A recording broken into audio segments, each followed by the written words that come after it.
प्रश्न है, किसी ठेकेदार ने किसी काम को 96 दिन में पूरा करने के लिए 100 मजदूर लगाए, किंतु निर्धारित समय के 1/6 भाग में केवल 1/7 काम हुआ, तो काम को समय पर पूरा करने के लिए अपेक्षित अतिरिक्त मजदूरों की संख्या है। देखो यहां से यहां तक कोई काम करवाना था, ठीक है, 96 दिन में पूरा करवाना था और कितने मजदूर लगाए उसने, 100 मजदूर। इस 100 मजदूर काम पे लगाए और ये पूरा काम 96 डेज में करवाना था। इसके लिए 100 मजदूर काम में पूरा 100 मजदूर है वो काम में लगाए, किंतु निर्धारित समय के 1/6 भाग, जो निर्धारित समय है उस 96 डेज उसका 1/6 इस दिन में इसने क्या किया, केवल 1/7 काम हुआ, यानी 1/7 काम, यहां से यहां तक 1/7 भाग है वो काम हुआ। ये कहा इसने, क्यों, आगे लाइन क्या कह रहा है, किंतु निर्धारित समय के 1/6 भाग, निर्धारित समय 96 डेज है, उस 96 डेज का 1/6 भाग में केवल 1/7 काम हुआ। काम कितना हुआ, 1/7 काम। अब काम को समय पर पूरा करवाना है, देखो इसका 1/6 करेंगे तो कितना आएगा, 16 दिन, यानी 16 दिन में यहां से यहां तक काम हुआ। ये कितने दिन में हुआ, 16 दिन में। अब पीछे बचा हुआ काम कितना है, देखो नीचे तो यहाँ 7 ही है और 7 में से 1 गया तो 6/7, ये शेष काम बचा। अब निर्धारित समय में पूरा करवाना है, यहां से यहां तक अगर 16 दिन में काम हुआ है तो 96 में से 16 माइनस कर दो, पीछे कितने दिन रहे, 80 दिन, यानी 80 दिन में ये पीछे बचा हुआ काम करेगा। कौन करेंगे, काम को समय पर पूरा करने के लिए अपेक्षित अतिरिक्त मजदूरों की संख्या क्या है।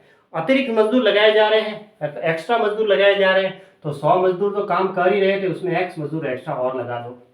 यूं M1 तो पहले मजदूर कितने थे, 100 ही थे, यहां से यहां तक काम कितने दिन में समाप्त हुआ, D1 बराबर निर्धारित समय का 1/6 है ना, तो 96 का 1/6 किया तो कितना आया, 16 दिन। और कितना काम हुआ, W1 वर्क जो हुआ 1/7 भाग।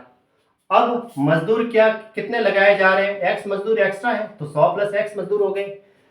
अब पीछे बचा हुआ काम कितने दिन में होगा, निर्धारित समय में पूरा करवाना है, 16 दिन तक, यहां से यहां तक हो गया तो 96 में से 16 माइनस करेंगे तो 80 दिन है ना, तो ये लो 80 दिन। और पीछे बचा हुआ जो शेष काम है W2 वो कितना है, 6/7। इन दोनों को जोड़ेंगे तो 1 भाग हो जाएगा, 1/7 प्लस 6/7 यानी 7/7, यहाँ से यहाँ तक 1 भाग पूरा काम होता है, ठीक है।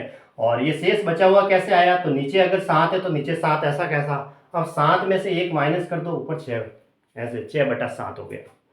अब हमारा तरीका क्या है, M1D1 बटा W1 बराबर M2D2 बटा W2, ये तरीका लगाएंगे, M1D1 बटा W1 और M2D2 बटा W2, ये तरीका लगाते हैं। तो लगा दो, M1 है 100, D1 है 16 बटा 1/7 बराबर, अब मजदूर है 100 प्लस एक्स गुणा D2 80 बटा 6/7। अब देखो बटे में यहाँ नीचे अंश बटा है, नीचे भी यहाँ अंश बटा है, तो ये 7 से 7 है, बराबर में तो कट जाएगा।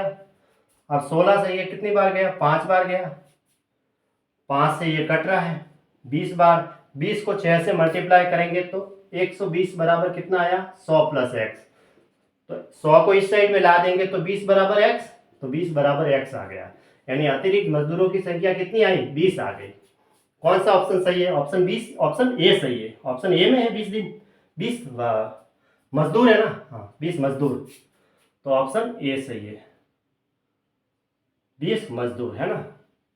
अतिरिक्त मजदूर कितने हो गए, अतिरिक्त मजदूर हो गए, यहाँ लिख देता हूँ, अतिरिक्त मजदूर हो गए 20, ये इसका आंसर हो गया, x बराबर 20, ऑप्शन ए सही है, x बराबर 20 आया, अतिरिक्त मजदूर हमने x ही लिए थे तो अतिरिक्त मजदूरों की संख्या 20 आ गई, ऑप्शन ए सही है।